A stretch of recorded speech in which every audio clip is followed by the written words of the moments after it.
रघुजी राजे ने जब से 1739 में गोंड से नागपुर शहर को टेक ओवर किया, तब से उनका कंट्रीब्यूशन इस शहर के लिए मैसिव था। उन्होंने शहर की लाइफस्टाइल अपग्रेड की, उन्होंने शहर में मार्केट कल्चर लाया। ये जितनी भी ओलीज है जहां आप विजिट करते हो शॉपिंग करने के लिए, फिर चाहे वो चीतारोई हो, किराना ओई हो या कोई भी ओई, ये सारी ओलीज भोसलेज ने डिजाइन की थी। नागपुर आर्काइव्स, इतिहास के पन्नों में छुपे हुए नागपुर के अनसुने किस्से। 94.3 माय एफएम पर मैं हूं आमोद आपके साथ और माहौल मॉर्निंग में आप सुन रहे हैं नागपुर आर्काइव्स। और इस वक्त हमारे साथ जुड़ चुके हैं राजे जयसिंह भोसले, जो कि रघुजी राजे भोसले की 12th जनरेशन है। तो जयसिंह जी, मैं आपके नजरिए से देखना चाहूंगा कि भोसलेस की जब नागपुर शहर में एंट्री होती है तो नागपुर शहर का चेहरा कैसे बदलता है? शहर में तो उस वक्त बहुत ज्यादा बदलाव हुए, क्योंकि शहर में बाकी कुछ चीजें नहीं थी। यहाँ सिर्फ आदिवासियों की झोपड़ियां हुआ करती थी।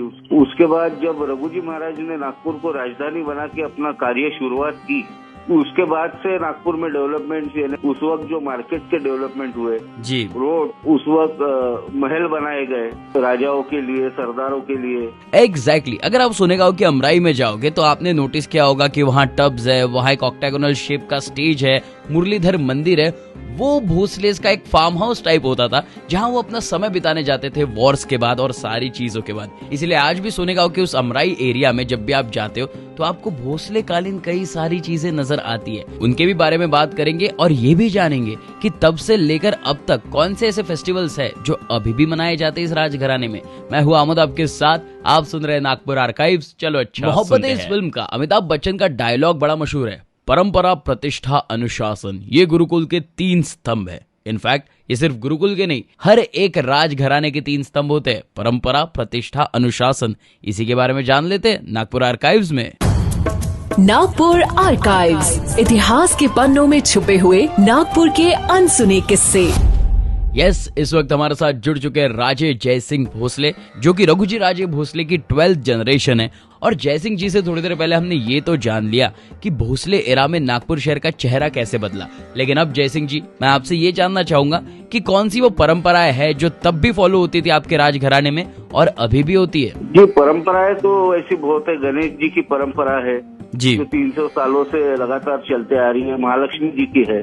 नागपुर में आपने 2 उत्सव अलग देखे होंगे। एक लकड़े बैल का पोला है, ये अपने नागपुर की बहुत बड़ी लिगेसी है जी। इसकी शुरुआत सेकंड रघुजी महाराज ने की हुई है। और वैसे ही मस्करा गणेश जी जो अपने नागपुर में ही फेमस है, इसकी शुरुआत खंडोजी महाराज ने की हुई है। ये जो लिगेसी है नागपुर की, वो आज तक भोसले परिवार की ओर से कायम चलती आ रही है। बिल्कुल, ये सारी परंपराएं अभी भी चल रही है और पूरा नागपुर इन सारे त्योहारों में सहभागी भी होता है। भोसले कालीन इतनी सारी हेरिटेज साइट्स है हमारे नागपुर में, तो आपके हिसाब से आपकी सबसे फेवरेट साइट कौन सी है? कैसा है, नागपुर में एक तो हेरिटेज की कमी है जी, और जो है उसको गवर्नमेंट ने प्रिजर्व करना चाहिए, पर गवर्नमेंट ध्यान नहीं दे रही है। आज नागपुर में जितने भी बचे हैं, उसमें से काशीबाई टेम्पल जो हमारा भोसलों का राजघाट है, उसको प्रिजर्व करने की बहुत जरूरत है, क्योंकि वहाँ छतरियां बनी है, समाधि बनी है।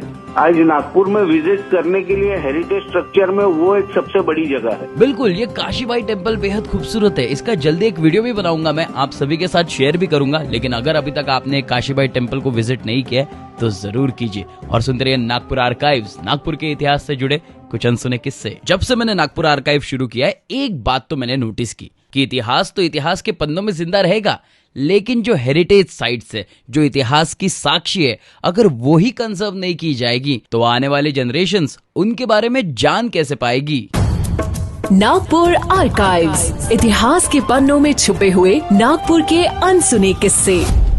Hello and good morning. 94.3 my FM पर मैं हूं आमोद आपके साथ और आप सुन रहे हैं नागपुर आर्काइव्स। नागपुर शहर के इतिहास के 2 मेजर एराज अब हमने कवर कर लिए, गोंड्स का इतिहास और भोसलेस का इतिहास। इस वक्त हमारे साथ राजे जयसिंह भोसले जी हैं, जो कि 12th जनरेशन है राजे रघुजी भोसले के। तो जयसिंह जी, क्या आपकी फैमिली के पास आज भी कोई पुराने पोजेशंस है जो उस काल में यूज किए जाते थे? जी हाँ, है। तोपे है, तलवारें है, उस टाइम के हथियार वगैरह है, जो भोसला कॉइन्स है, ये सब चीजें हमने संभाल के रखी है। तो ये कोई आम जनता को देखने मिल सकता है, कुछ ऐसा हो सकता है? जी जी, दशहरे के वक्त पब्लिक आके देख सकती है हमारा शस्त्रागार वगैरह। जयसिंह जी, बहुत बहुत शुक्रिया हमसे बात करने के लिए। और ये जो नागपुर आर्काइव्स है, जिसमें हम नागपुर शहर के इतिहास को फिर एक बार जी रहे हैं, क्योंकि आप एक रॉयल फैमिली को बिलोंग करते हैं। नागपुर शहर को एक नई दिशा में रघुजी राजे लेके गए थे और फिर आने वाली जनरेशंस ने उसे आगे बढ़ाया। सबसे पहले तो मैं आपका धन्यवाद करना चाहूंगा कि आपने इस चीज पे फोकस किया है लोगों को, और आपके माध्यम से लोगों के बीच में कहीं तो भी हेरिटेज के प्रति अवेयरनेस पैदा हो।